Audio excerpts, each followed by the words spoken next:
Hi friends, welcome back to my channel unique thoughts. ఈరోజు నేను మీకు 2 టిప్స్ అనేటివి చెప్పబోతున్నాను. అందులో మొదటి టిప్పు టైలర్స్కి చాలా ఇంపార్టెంట్ అయినది. అదే కాకుండా చాలా యూస్ఫుల్గా కూడా ఉంటుంది. సో మనము దారాలు అనేటివి ఎలా అంటే అలా పడేస్తాము. అలా పడేసినప్పుడు ఆ దారాలు అనేటివి బాగా చిక్కుబడిపోతాయి. అంతేకాకుండా ఎక్కువ కాలం యూస్ చేయకుండా ఎక్కడంటే అక్కడ పెడితే దుమ్ము కూడా పట్టేస్తాయి. చూడండి, ఇక్కడ మీరు చూస్తున్నటువంటి దారాలు చాలా చిక్కుబడిపోయాయి. అదే కాకుండా దుమ్ము అనేది కూడా ఎక్కువగా ఉంది. ఈ విధంగా ఉన్నటువంటి దారపుండలని మనం ఏ విధంగా నీట్గా పెట్టుకోవాలో మీకు ఒక పర్మనెంట్ టిప్ అనేది చెప్పబోతున్నాను. ఇది పర్మనెంట్ సొల్యూషన్ అని అనుకోవచ్చు. ముందుగా ఈ విధంగా చిక్కుబడినటువంటి దారాలన్నీ సపరేట్ చేసేసుకోవాలి. చూడండి, ఇక్కడ మనము దారపుండలే కాకుండా పెన్నులు, పెన్సిళ్ళు ఏవైతే మనకి స్టిచ్చింగ్కి యూజ్ అవుతాయో ఆటోమేటిక్గా వాటన్నిటిని మనం దీంట్లో వేసేసి ఉంటాము సూదులతో సహా. ముందుగా వాటిని సపరేట్ చేసేసుకోవాలి. చూడండి, నేను ఎంత సపరేట్ చేద్దామని ప్రయత్నిస్తున్నా కూడా ఇవి సపరేట్ కావట్లేదు. అంటే అంతగా ఇవి మొత్తము చిక్కుబడిపోవడం జరిగింది. ఇలా చిక్కుబడిన వాటిని నేను బ్రష్ యూజ్ చేసి ముందుగా ఏం చేయబోతున్నానో చూడండి. సో ప్రతి దారాన్ని కూడా థ్రెడ్ కట్ చేసి సపరేట్ చేసేసుకోవాలి. ఈ విధంగా సపరేట్ చేసేసుకోవాలి. ప్రతి దారాన్ని కూడా నీట్గా మనము సపరేట్ చేసేసుకోవాలి. ముందుగా సపరేట్ చేసేసుకున్నాక ఇక్కడ నేను మీకు ముందుగా ఒక బ్రష్ చూపించాను. దానికంటే ముందు మన ఛానల్లో రంగోలీ వీడియోస్ కూడా ఉన్నాయి. ఎవరికైనా ఇంట్రెస్ట్ ఉంటే చూడండి. సో ఈ విధంగా మనం థ్రెడ్ని కట్ చేసుకున్నాక ఇక్కడ నేను ఒక బ్రష్ని యూస్ చేస్తున్నాను. ఎందుకు అంటే ఇక్కడ చాలా దుమ్ము ఉంది. ఆ దుమ్ముని క్లీన్ చేయడానికి నేను బ్రష్ అనేది యూజ్ చేస్తున్నాను. డస్ట్ని చాలా ఈజీగా మనం రిమూవ్ చేయవచ్చు ఈ బ్రష్ని యూజ్ చేసి. దారపుండు అనేది కొత్తగా తీసుకొని రావచ్చు. చూడండి, ఈ దారపుండు మీద ఎంత డస్ట్ ఉండిందో మీకే చూపిస్తాను. సో మొత్తం క్లీన్ చేసేసాక దారపుండు అనేది చాలా కొత్తదిగా వచ్చేసింది. చూడండి ఎంత నీట్గా వచ్చేసిందో. ఈ దారపుండు మీద ఎంత దుమ్ము ఉందో కూడా మీకు నేను చూపిస్తున్నాను. చూడండి, కింద మనకి చాలా డస్ట్ అనేది కనిపిస్తుంది. ఆ దారపుండలో ఎంత ఉండింది అనేది. సో అదేవిధంగా మిగతా దారపుండలను కూడా అలాగే నీట్గా క్లీన్ చేసేసుకోవాలి.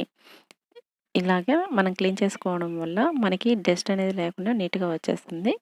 సో ఇక్కడ బ్రష్ అనేది మనకి చాలా హెల్ప్ఫుల్గా ఉంటుంది. అన్నిటినీ ఈ విధంగా క్లీన్ చేసేసుకున్నాక నెక్స్ట్ ఏ విధంగా మనము యూస్ చేయాలి చిక్కుపడకుండా అనేది చెప్పబోతున్నాను. చూడండి, ఇక్కడ దారం అనేది బయటకు వచ్చింది. ఈ విధంగా వదిలేస్తే ప్రతి దారపుండలోంచి దారం అనేది బయటకు వచ్చి అన్నీ చిక్కుపడే అవకాశాలు ఉంటాయి. చిక్కుపడడం వల్ల మనకి థ్రెడ్ అనేది చాలా వేస్ట్ అవుతుంది. ఆ విధంగా కాకుండా ఉండేదానికి ఇక్కడ నేను సెల్లో టేప్ అనేది యూస్ చేస్తున్నాను. ఈ సెల్లో టేప్ మనకి చాలా యూజ్ అవుతుంది. ముందుగా ఈ సెల్లో టేప్ని ముక్కలు ముక్కలుగా చేసుకోవాలి.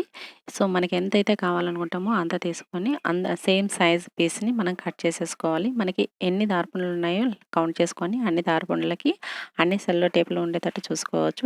ఇక్కడ నేను ఏం చేస్తున్నానంటే ఒకేసారి సెల్లో టేప్ని ముక్కలు ముక్కలు చేసుకొని ఒకేసారి అటాచ్ చేయబోతున్నాను. సో అందుకోసం నేను ఈ సెల్లో టేప్ని ఒకేసారి ముక్కలు ముక్కలు అనేది చేస్తున్నాను. చూడండి, వీడియోలో చూపిన విధంగా ఈ విధంగా కట్ చేసేసుకున్నాక ఒక్కొక్క దారపుండని ఈ విధంగా తీసుకొని థ్రెడ్ బయటకు వచ్చిన చోట రోల్ చేసేసుకొని చివరిగా ఎక్కడైతే థ్రెడ్ మిగులుతుందో అక్కడ మనము అటాచ్ చేసేసుకోవాలి. సో ఈ విధంగా థ్రెడ్ని రోల్ చేసేసుకున్నాక ఇప్పుడు మనం ఎక్కడైతే ముక్కలు సెల్లో టేప్ ముక్కలని కట్ చేసేసుకున్నామో ఆ ముక్కల్ని ఒక్కొక్కటి తీసుకొని ఆ టేప్ని ఈ విధంగా అటాచ్ చేసేసుకోవాలి. ఇలా అటాచ్ చేయడం వల్ల మనకి థ్రెడ్ అనేది బయటకు రాకుండా ఉంటుంది. థ్రెడ్ అనేది బయటకు రానప్పుడు మిగతా దారపుండలతో టచ్ కాదు కాబట్టి చిక్కుబడే అవకాశాలు అనేటివి చాలా తక్కువగా ఉంటాయి.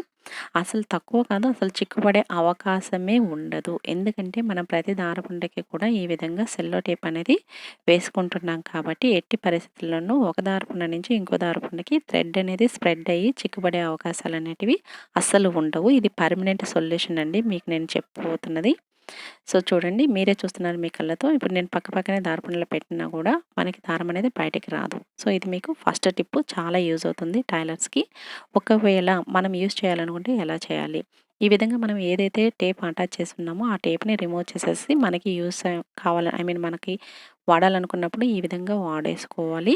వాడేసుకున్నాక మళ్ళీ మన స్టిచ్చింగ్ అయిపోయాక యథాస్థితిగా ఈ విధంగా రోల్ చేసేసుకొని మళ్ళీ ఇంతకుముందు ఏ విధంగా అయితే మనం టేప్ని అటాచ్ చేసామో అదే విధంగా ఇక్కడ టేప్ని అటాచ్ చేసి పక్కన పెట్టేసుకుంటే మనకి ఎప్పుడు కూడా దారం అనేది వేస్ట్ కాకుండా ఉంటుంది. ఇది ఒక పర్మనెంట్ టిప్ అండి. నెక్స్ట్ సెకండ్ టిప్పు, ఇక్కడ మనము స్టిచ్చింగ్ చేసేటప్పుడు గుండు పిన్నెల్ని యూజ్ చేస్తాము. వీటిని ఎక్కడంటే అక్కడ పడేయడం వల్ల ఏం జరుగుతుందంటే మళ్ళీ అవి తిరిగి మనకే గుచ్చుకునే అవకాశాలు ఉంటాయి, లేదా మిస్ అయ్యే అవకాశాలు ఉంటాయి.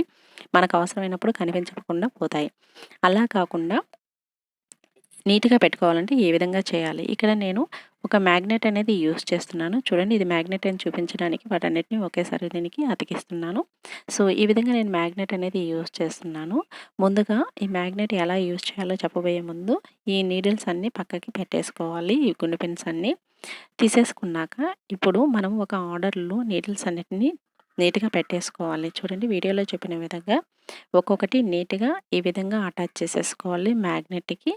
ఈ విధంగా మనం మ్యాగ్నెట్ యూజ్ చేయడం వల్ల ఎక్కడంటే అక్కడ పెట్టడం వల్ల ఈ పిన్నులనేటివి కూడా బయటకెళ్ళిపోతాయి. కాబట్టి ఇక్కడ నేను 2 మ్యాగ్నెట్‌ని యూజ్ చేస్తున్నాను. 2 మ్యాగ్నెట్స్‌ని యూజ్ చేస్తున్నాను. ఒకటి ఈ విధంగా పెట్టేసుకోవాలి ఒక మ్యాగ్నెట్ మీద. ఒక అయస్కాంతం మీద ఈ విధంగా అన్ని నీడిల్స్‌ని కూడా ఆర్డర్‌లో పెట్టేసుకోవాలి. మన దగ్గర ఎన్ని నీడిల్స్ ఉంటే అన్ని పెట్టేసుకోవచ్చండి. ఎందుకంటే చాలా గ్యాప్ ఉంటుంది. మేబీ ఒక ప్యాకెట్ అయినా పెట్టేసుకోవచ్చు నీడిల్ ప్యాకెట్‌ని. సో, ఈ విధంగా పెట్టేసుకున్నాక సెకండ్ మ్యాగ్నెట్ అనేది ఎలా యూజ్ చేస్తానో కూడా మీకు చూపిస్తాను.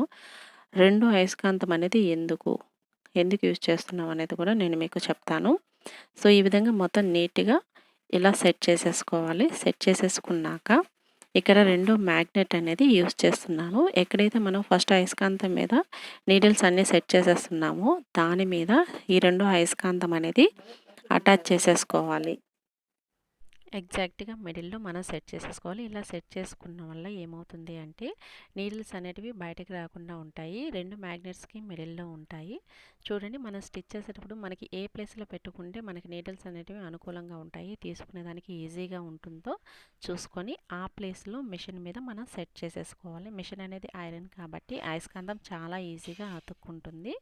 అది ఏ విధంగా ఎక్కడ అతికించుకోవాలి అనేది ప్లేస్ స్మార్ట్ కూడా నేను చెప్తున్నాను. ఇక్కడ అతికించకూడదు, ఎందుకంటే నీడిల్స్ అనేటివి దూరంగా ఉన్నాయి కాబట్టి ఇంకొంచెం పైన ఈ స్పాట్లో మనం కానీ పెడితే మనకి తీసుకునేదానికి చాలా ఈజీగా ఉంటుంది. అంతేకాకుండా పక్కన పడిపోకుండా కూడా ఉంటాయి. వీటిని ఎలా యూజ్ చేసుకోవాలో కూడా నేను చూపిస్తున్నాను. ఇక్కడ నేను 2 ఫ్యాబ్రిక్ పీసెస్ని తీసుకుంటున్నాను, లైనింగ్ అండ్ మెయిన్ ఫ్యాబ్రిక్. ఇప్పుడు చూడండి, సో ఈ లైనింగ్ని మెయిన్ ఫ్యాబ్రిక్ మీద పెట్టి మెయిన్ ఫ్యాబ్రిక్ని లైనింగ్ మీద పెట్టి ఏ విధంగా అటాచ్ చేయబోతున్నానో పిన్స్ని యూజ్ చేసి చూడండి. పిన్ని చాలా ఈజీగా మనం తీసుకోవచ్చు ఈ విధంగా. సో ఎంత ఈజీగా అంటే అంత ఈజీగా మనకు కావాల్సినప్పుడు పిన్నిని తీసుకోవచ్చు. ఈజీగా మనం ఇక్కడ రెండింటిని కలిపి జాయింట్ చేసేసేయచ్చు ఈ పిన్తో. అదేవిధంగా ఇంకొక పెన్నుని కూడా ఇక్కడ నేను యూజ్ చేస్తున్నాను. చూడండి ఎంత ఈజీగా నేను యూజ్ చేస్తున్నానో, తీసుకుంటున్నానో దాని నుంచి ఎత్తుకోవాల్సిన అవసరం అయితే అస్సలు ఉండదు. ఈ విధంగా ఇటు సైడ్ కూడా వేసేస్తున్నాను. అంటే వేయడమే కాదు, కంప్లీట్ అయిపోయాక తీసేసి కూడా మనం ఈజీగా మ్యాగ్నెట్ మిడిల్లో ఫిక్స్ చేసేసుకోవచ్చు. చూడండి ఏ విధంగా మ్యాగ్నెట్ మిడిల్లో ఫిక్స్ చేస్తున్నాను. అది కొంచెం రోల్ అవుతుంది, అయినా కూడా మనకి ఎటువంటి ఇబ్బంది ఉండదు.